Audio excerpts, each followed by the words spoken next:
வணக்கம் நேயர்களே.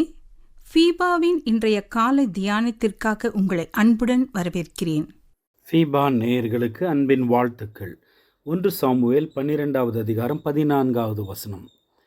நீங்கள் கர்த்தருடைய வாக்குக்கு விரோதமாய் கலகம் பண்ணாமல் கர்த்தருக்கு பயந்து அவரை சேவித்து அவருடைய சத்தத்திற்கு கீழ்ப்படிந்தால் நீங்களும் உங்களை ஆளுகிற ராஜாவும் உங்கள் தேவனாகிய கர்த்தரை பின்பற்றுகிறவர்களாய் இருப்பீர்கள்.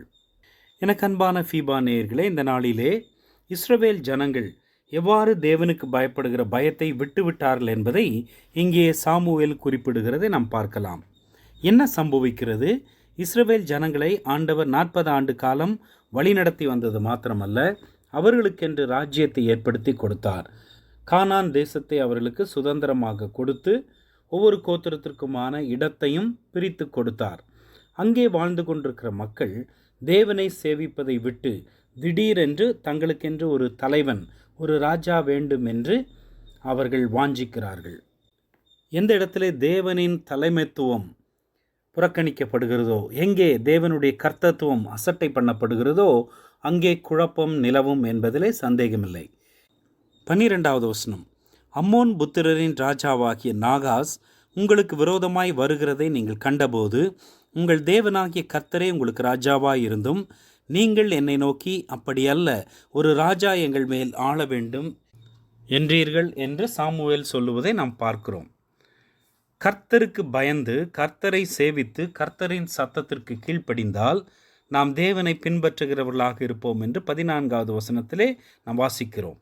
அம்மோன் புத்திரரின் ராஜா இஸ்ரவேலுக்கு விரோதமாய் வருகிறதை கண்டபோது இந்த ஜனங்கள் தங்களுடைய கவனத்தை, தங்களுடைய நோக்கத்தை, தங்களுடைய கண்களை தேவன் பேரிலே பதித்திருப்பதற்கு பதிலாக சூழ்நிலைகளின் மீது பதிக்க ஆரம்பிக்கிறார்கள். எப்பொழுது நாம் தேவன் பேரில் இருக்கிற நமது கண்களை, கவனத்தை திருப்பி சூழ்நிலைகளின் மீது பதிக்கிறோமோ அப்பொழுதே தோற்று போகிறோம். அவிசுவாசம் உட்பிரவேசிக்கிறது. அவநம்பிக்கை நம்மை ஆளுகை செய்கிறது. அதிநிமித்தமாக நம்முடைய பாதையை இழந்து போய் தவறான ஒரு முடிவுக்கு நேராய் கடந்து போக ஆரம்பிக்கிறோம். கர்த்தரே அவர்களுக்கு ராஜா. பழைய ஏற்பாட்டின் காலத்தில் நீங்கள் பார்த்தால், நானே உங்களுக்கு ராஜா என்று சொல்லிவிட்டு நீங்கள் சும்மா இருப்பீர்கள். யுத்தம் கர்த்தருடையது. நான் உங்களுடைய எதிராளிகளை எல்லாம் நான் ஒன்றுமில்லாமல் ஆக்குவேன் என்றெல்லாம் ஆண்டவர் பல வாக்குத்தத்தங்களை கொடுத்திருக்கிறார். இவைகளெல்லாம் கண்ட மக்கள், அந்த காரியங்களை தங்களுடைய வாழ்க்கையில் அனுபவித்த மக்கள், தேவனது கிரியையை கண்டு தேவன் செய்த அற்புதங்களை ருசித்து அனுபவித்த இந்த ஜனங்கள் தேவன் பேரில் இருக்கிற கண்களை எடுத்து சூழ்நிலையின் மீது, எதிராய் வருகிற ராஜாவின் மீது பதித்த போது அவர்களுடைய இயலாமை வெளிப்படுகிறது. கர்த்தரே அவர்களுடைய தேவன் என்பது மாத்திரமல்ல, அவரே அவர்களுடைய ராஜா என்பதை மறந்துவிட்டு மனித ராஜா வேண்டும் என்று ஆசைப்படுகிறார்கள். மாத்திரமல்ல, கர்த்தருக்கு பயப்படுகிற பயம் அவரது முகத்தை பார்த்து அவரை பின்பற்றுகிறவர்களாக நம்மை நடத்த வேண்டும். கர்த்தருக்கு பயப்படுகிற பயம் அவரை சேவிக்கும்படிக்காய் நம்மை தூண்ட வேண்டும்.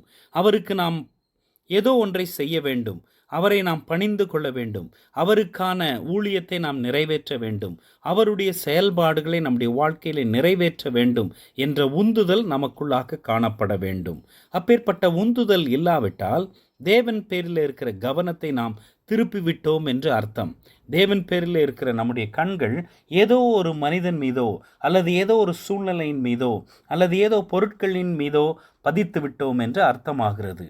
தேவனுக்காக வாழக்கூடியவர்களாய், தேவனுக்கு ஊழியம் செய்யக்கூடியவர்களாய், தேவனுக்கு பிரியமான பாத்திரங்களாய், தேவனது கருவிகளாய் அவருடைய கைகளிலே நாம் காணப்பட வேண்டும்.